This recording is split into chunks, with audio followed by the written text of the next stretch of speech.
Hello everybody, and welcome to another one of our weekly celebrations. We have a real treat in store for you this week. It's going to be an interview with my dear friend Peggy Lebo, who is an artist that you know from our virtual services.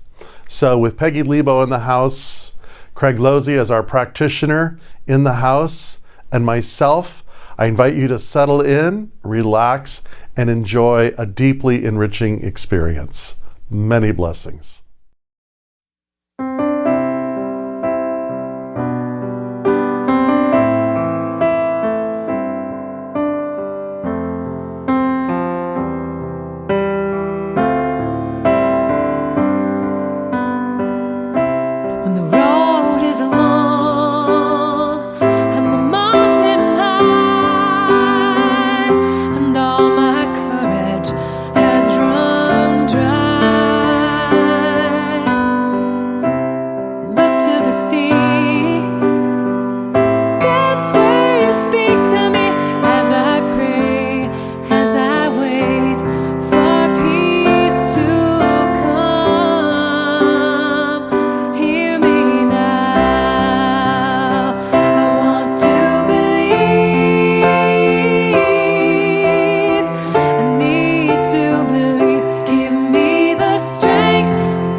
Welcome to Hilltop Spiritual Center's Sunday virtual celebration. I am Practitioner Craig Lozzi, and I am so excited and delighted to be with you. We are one as a community. Now we are one globally through the wonderful world of media and communication. So join with me as we just affirm what is true. That back of all life There is one power, one presence, many names, we call it God. It is a power of love, of giving.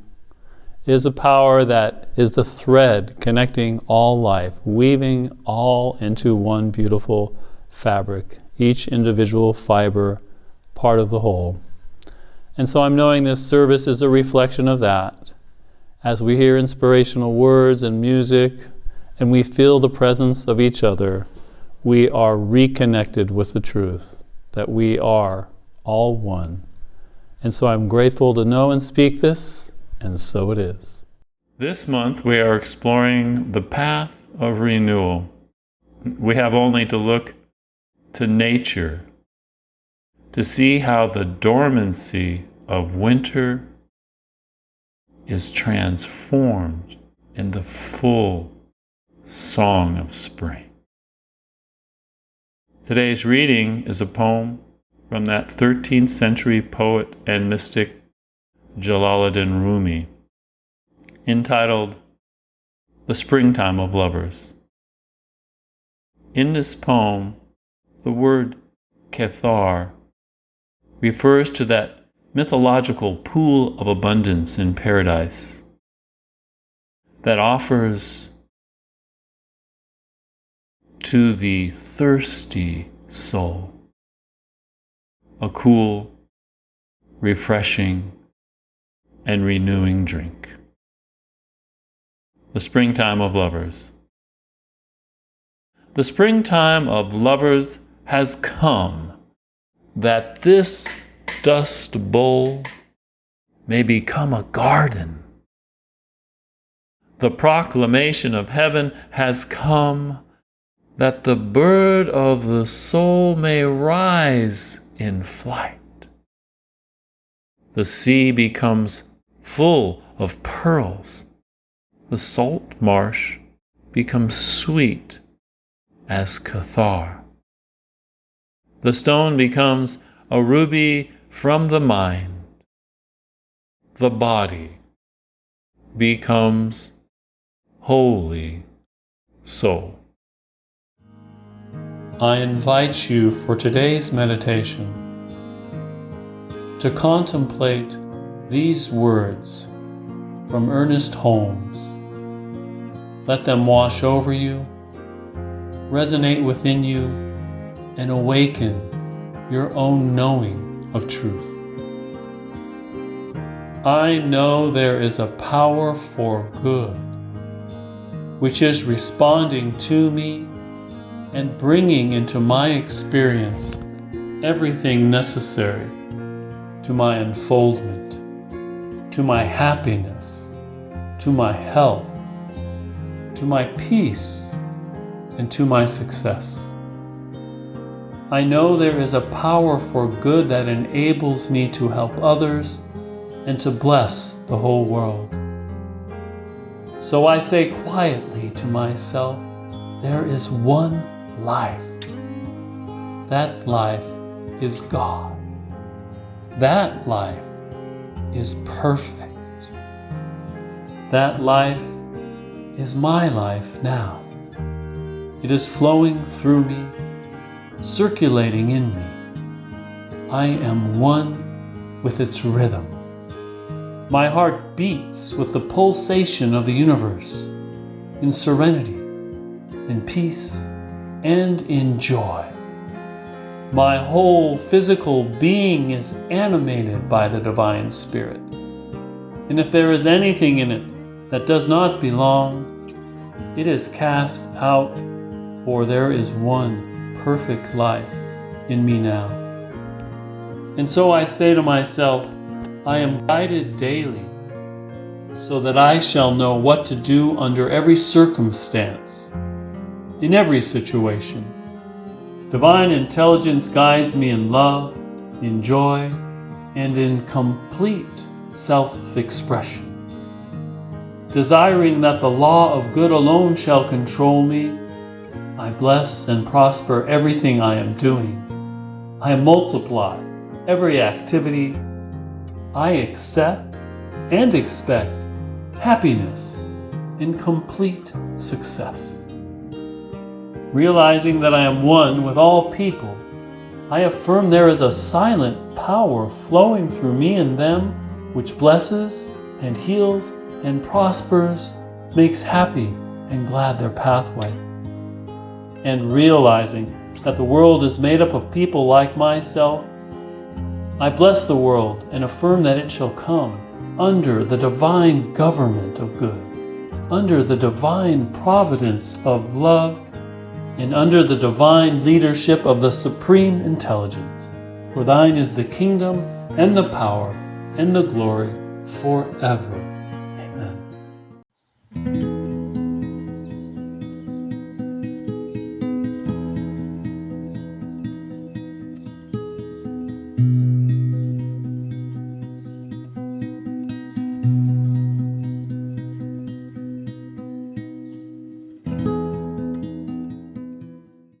So, welcome everybody. I am so excited to be able to spend this time with my good friend Peggy Lebo. She is an artist of a high caliber. Her music serves as an inspiration to so many of us within the New Thought movement. She is a healer. She is a teacher. She is a creative genius and a good friend. So, welcome, Peggy. No pressure there. None at all. So, many that have been watching our virtual services have heard your music, and they may not know anything about you. So maybe you could just share with us for a few moments a little bit about your spiritual path and how it led you into this creative process that you're in as an artist. Oh, okay. Well, I'm from Boston, and as a kid growing up, I don't remember a time when I wasn't aware of something bigger. I wasn't aware of of source, because I spent a lot of time in nature and creativity. And so nature and creativity was my church. And so I would sing and dance and write, and we had an artist studio in our basement. And so that was my connection to source in the beginning. And then when I was 12, there were a series of traumatic events that happened where I actually lost my physical voice. I would go to speak and nothing would come out. And how I found my way back was through songwriting and through singing and singing about love, about reconnecting. And so that was the beginning. And since that time, that's been my connection to my expression as a singer. It was about connecting to source, finding my way back to love. And so fast forward many years later, my family's very conservative Christian. And I had made my break from that and was kind of looking for my expression. What is my true connection? And I had vowed never, ever to go to church again. And someone tricked me and brought me to Seaside. And so I get to Seaside and I look around and I'm like, where's there Kleenex everywhere? And then all of a sudden, by 20 minutes later, I'm sobbing. And it's like, okay, that's why, because I didn't know that there was a place that honored all spirituality. Like, I didn't know there was a place where spirituality and science were in harmony. Didn't know there was a place that supported you with creating your reality by the choices that you make and the thoughts that you have. So since that time, that's been my path as a singer and songwriter, is to write about that. Mm-hmm. And it's kind of the way I work things out too. It's like way cheaper than therapy. and a whole lot more fun. Way more fun. Way more fun. Something that you mentioned about in your childhood is spending so much time in nature. Mm-hmm. And one of the songs that you do is the song that is based on the prayer of St. Francis. Mm-hmm. And, Francis really is the patron saint of nature, of created things, and of beauty. And there's a Franciscan sister that I read often. Her name is Ilia Delio. And she says that as human beings, we are the heart and the mind of the planet. Mm. And that it's for us to think in terms of that the planet isn't us and Earth, but that we are so intricately connected to the Earth, that really Mother Earth, Gaia herself, we are its heart and we're its mind. And where the mind is sound, the body is sound. Where the heart is sound, the body is sound. Isn't that beautiful? I love that. Well, I feel like the St. Francis prayer is all about us as being the heart and mind of God and embodying love. It's like where our humanity and divinity collide. Mm-hmm. Mm-hmm. Mm-hmm. And yeah, and embodying kindness. And I feel like it's the heart of every spiritual path and our connection to the planet. Dr. Holmes, the founder of New Thought, of which we're both associated, says that each and every one of us is a center of divine consciousness within the vast whole. And then my spiritual hero, a man by the name of Pierre Teilhard de Chardin, says that we are evolution become intentional. We are how an intelligent universe is discovering itself as us. I love that thought. Oh, wow. And that's, to me, the creativity is that us as creative beings are part of that evolution and part of that unfolding. Mm-hmm, mm-hmm. So, at a personal level, then, what are some of the things that are inspiring you now, that are leading you to song? For me, it's been a year of yes. I read this great book by Shonda Rhimes called Year of Yes, and I tend to be the kind of person who feels like that I'm never quite ready. Like I have to take another class, I have to get another degree, I have to do all these things, and then I'll be ready to share what I'm here to do. Mm-hmm. And so I made the decision for this year that I'm going to live in the yes. Mm-hmm. Mm-hmm. And so since then, I've been pretty much out of my comfort zone for 4 months now. It seems longer, mm-hmm. But it's been amazing. Like there have been things I've been wanting to do or become as a person that are happening as a part of this saying yes.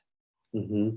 We were talking in the backstage about this Mars landing, and for those of you who weren't with us, it was about how, when, and I spoke on this a couple months ago or a month ago or whenever I did, about how the parachute that was landing the Mars lander on the planet Mars had encoded on the parachute in binary code, "Dare mighty things."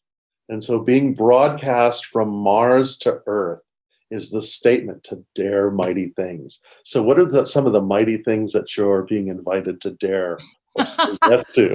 I love that. And like I said, I want to have that tattooed on my arm. Daring mighty. Well, I guess maybe mighty can come in all different sizes, but what feels mighty is saying yes to having a voice, and stepping up and starting to speak now. I'm starting to create programs and teach online about supporting other people with having a voice and taking my experiences and being willing to be vulnerable. I think that's probably the biggest change for me, is willingness to be vulnerable in order to be of service. Mm-hmm. It's one of the things that my teacher used to encourage is what she said was to live an undefended life. Oh, wow. Yeah. Okay, that's tattooed on the other arm. That's amazing. Yeah. Because that's like the false self, right? It's like I think of the story of the Invisible Man. All these wraps that are around us, that sort of we want the world to see that about us as a defense against our true self. And that's the thing. Like when I said yes, when I show up, the only success to me now is just to be authentic. Yeah, that's it. That's all. That's the bar. So, which is like huge relief. Like I don't have to be anything else, but just totally authentically myself. And that's, I love that undefended. Mm-hmm, mm-hmm. It reminds me so much of your song. I surrender, I let go, because that's what it is, right? And surrender doesn't mean to give up. but it means to take refuge. There's one of my favorite names of God in the Hebrew Bible is El Shaddai, which means the mountain of refuge. And so, when I hear you sing that song, I surrender. Really, what I hear is this is where I take refuge. This is where I feel that I don't have to defend myself, but that there's a power or a force that is there working for me. Yeah. And it's just resting into that. Yeah. Being held in that. And yeah, I love singing that. Actually, I co-wrote the words of that with Dr. Christian Sorensen. Oh. Yeah. And so we started from an experience that he had at a Silomar where he was looking out at the ocean and having an experience of surrender. And then we wrote the song from that perspective. And so for me, that to me, surrender, all the great things in my life have always started with surrender. And it usually wasn't my first choice. It was usually like surrender. I tried everything else and then I surrender. And that's where the magic happens. And you think even with songwriting, like I could read all the songwriting books in the world, but when it's just me and a blank page, nothing's going to happen. This, especially with any song, until I surrender to love, surrender to source. Yeah. In the ancient world, they talk about the muse, right? And I think you have to demonstrate to the muse that you're serious. Yeah, have you read Big Magic by Elizabeth Gilbert? Absolutely. That's where I actually get that concept from, is that because thoughts are literally things, and they come visit us and say, hey, I would like to incarnate into this world, and maybe I'll do it through you. Are you game? Woof, woof, want to play? I love how she has this dynamic relationship with creativity. It's like a living, breathing thing. And I love that. In fact, what I love her quote, the less I fight fear, the less it fights back. Right. So that's isn't that true for all of us? Because whatever our creative medium is, whether it be a songwriter or a talk giver or a teacher or a worker or a candlestick maker, or you name it, each of us has an integral gift to give to the earth. Each of us has an integral gift that is part of this wholeness that is there for all of us. And again, it's about being authentic. It's about surrendering, taking refuge, being open, and yeah, I guess that's what I would want to say. Yeah. I love that. Yeah. And and then there's that song that you do, All That I Am. And how pertinent that is to where we are. We were talking backstage about both of us feeling a sense of cautious optimism. That it's like we're in this period of renewal, literally this spring. Absolutely. And I think because, like, for me personally, I've never had this much space to just be present and to be open to change. And the beginning, like at the beginning of the pandemic, like once I finished watching all those Netflix shows, I had a real a time of release and having to look at the things that I was still holding on to. And so I've had this process of this year, and now I feel this lightness and this excitement about what's possible, because we made it through this, and that I feel like a lot of the ways that we made it through it is coming together as a community. Even if we couldn't be together in person, I feel like we were together in consciousness in moving through this experience together. Isn't it remarkable that when the pandemic hit, that we as an entire planet, I mean like billions of humans, organized ourselves on a dime, shifted behavior, changed things, business, commerce, what you name it, the entire planet was able to turn literally within moments, hours, days, weeks, and change behavior, which I think speaks to, what we are capable of, and what was possible. Imagine if we as a species was to take on something really important. We've already demonstrated to ourselves that we can get ourselves together and organized and on the same page so quickly. I think this is really something for us to remember and to pay attention to. Absolutely. And it was a connection at the heart. Yes. And I felt like, and I still feel that. And it was a powerful sense of our oneness in moving through this. And just like you said, I feel like if we once you've experienced that, it's possible. And Yeah. so I hope that we can take that experience and bring that, like you said, like bring that to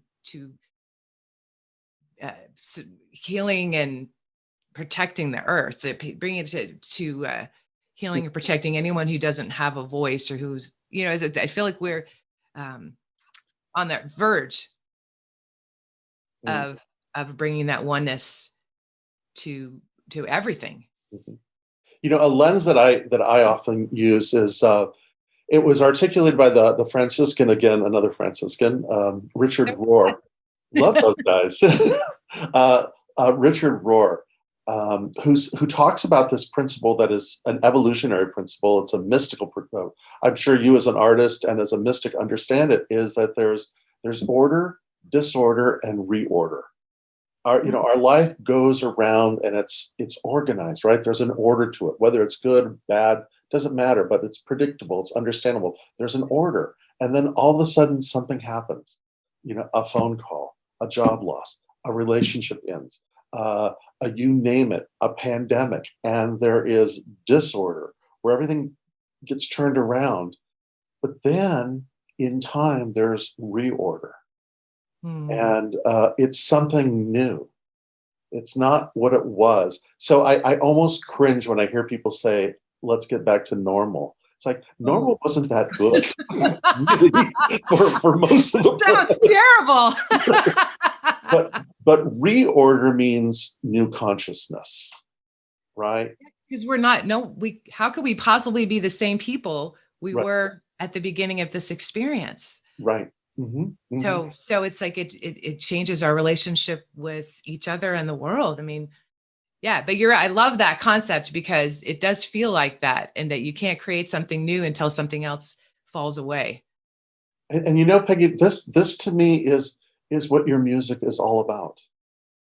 And the songs that you sing, that I hear, that inspire me, whether it is All That I Am or the Prayer of St. Francis or I Surrender, it really is about a reordering of things. There has been something that has fallen away, and it has created the space for something new. And even the beautiful Prayer of Francis, it's an invitation for us to be an instrument of peace, an instrument of love, an instrument of healing. And how powerful that is to think that we reorder our life, our culture, our systems from that perspective, literally being aware that we are the mind and the heart of the planet.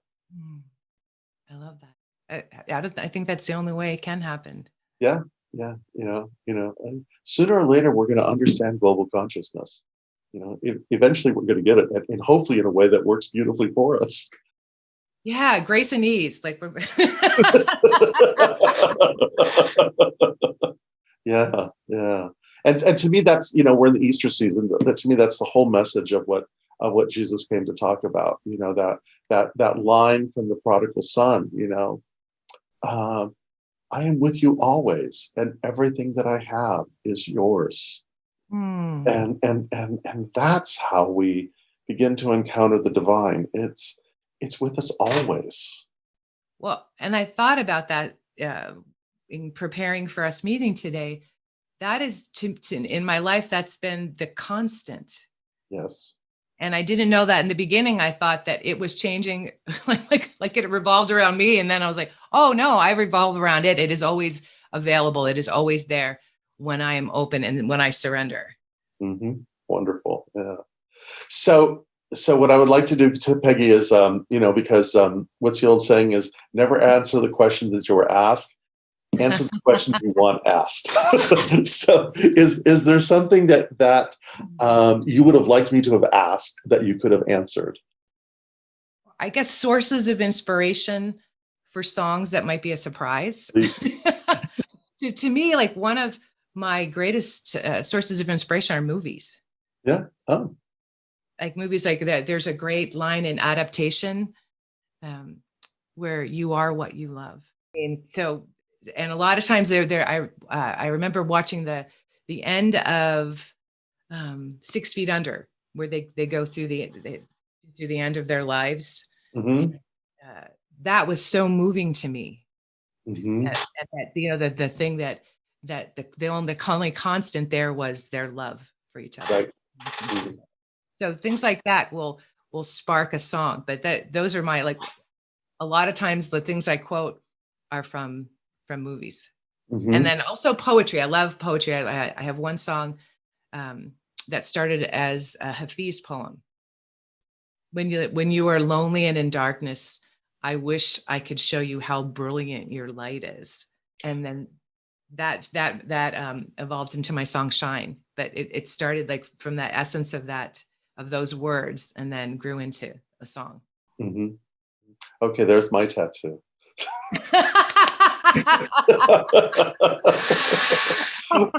Well, Peggy, this has been such a joy, and thank you for being so generous with your music this whole year of living interestingly. I always one of my favorite quotes I've heard it spoken twice.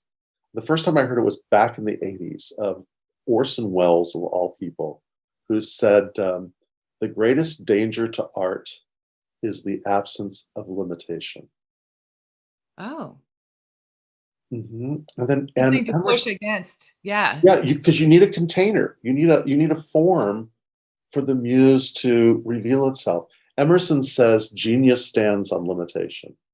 So it's kind of the same thing. So we have been limited, but the genius of your music has inspired so many of us, and continues to go out. So thank you for this amazing and wonderful gift that you share with all of us. And thank you every time I hear you speak, I am moved, and I take something from what you say and I actually use it in my life. So thank you. Well, I look forward to when we can be back on the platform again, and love to have you up here. But in the meantime, thank you for being a friend of our community, and I really look forward to more collaboration with you. Same here. Thank you. Thank you, dear friend.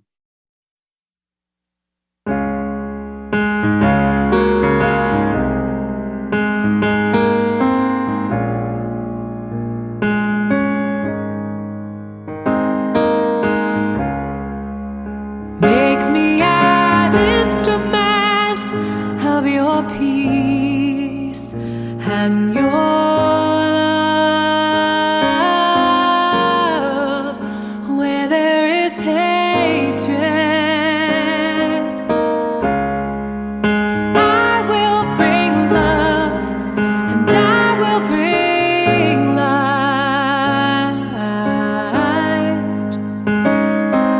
to melt all this darkness away.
away.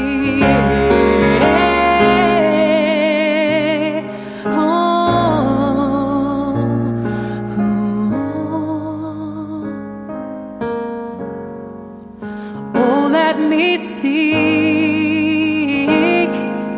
not so much to be loved as to love, for it is in giving that we now receive,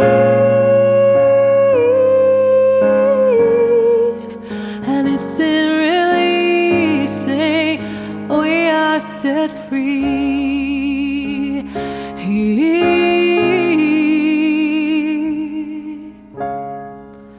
Make me an instrument of your peace and your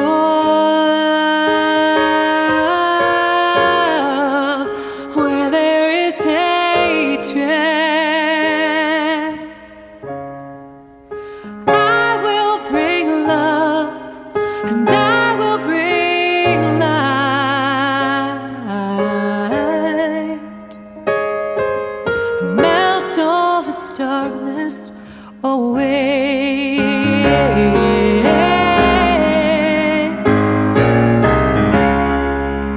Make me an instrument of your peace and your love. Where there is hatred, I will bring love, and I will bring light.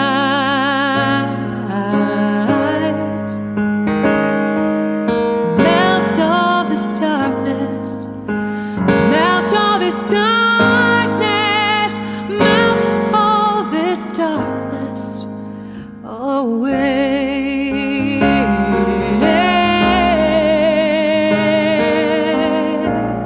Oh, amen.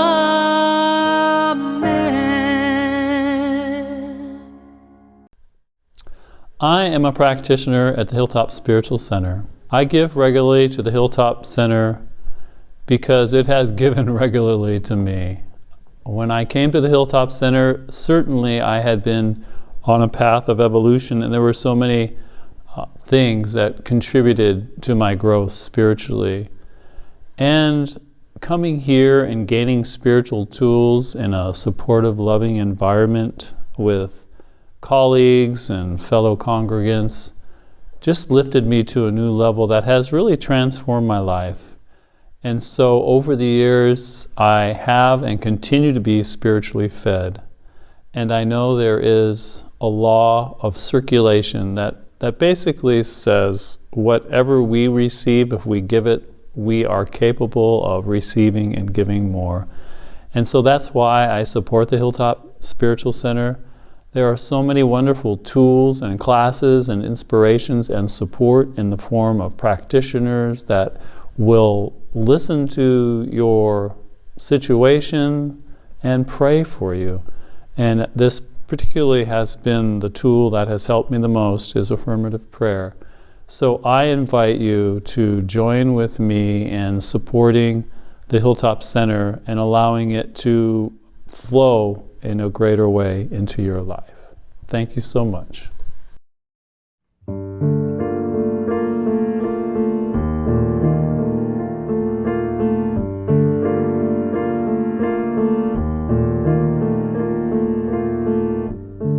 I've been waiting all of my life for this, and I've been searching everywhere.